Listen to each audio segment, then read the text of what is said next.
Patay ang isang lalaki matapos barilin sa Dasmariñas, Cavite. May lead raw ang pulisya kung sino ang posibleng gumawa ng krimen. May unang balita si Bam Alegre. Dead on the spot ang lalaking ito sa Dasmariñas City sa Cavite matapos siyang barilin sa ulo. Base sa investigasyon ng mga polis, kakatapos lang daw mga lakal ng basura ng biktima nitong Lunes nang may makasalubong nakakilala sa isang eskinita. Doon na raw nangyari ang krimen. Di umano ang suspect ay isang barangay tanod. Ayon sa naging investigation, bali nagkasalubong tong biktima at saka tong suspect. Tapos noong dinaanan nila yung parehas na pagtalikod nitong biktima, bigla na lang siyang binaril ng suspect.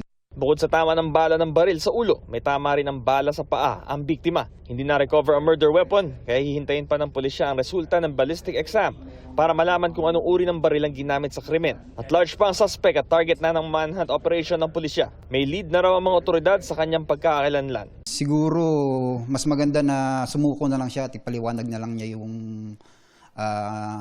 rason bakit niya nagawang patayin yung biktima natin. Nahaharap ang suspect sa kasong first-degree murder. Ito ang unang balita sa Dasmariñas City, Cavite. Bam Alegre para sa GMA Integrated News. Kapuso, huwag magpapahuli sa latest news and updates. Mag-iuna ka sa balita at mag-subscribe sa YouTube channel ng GMA Integrated News.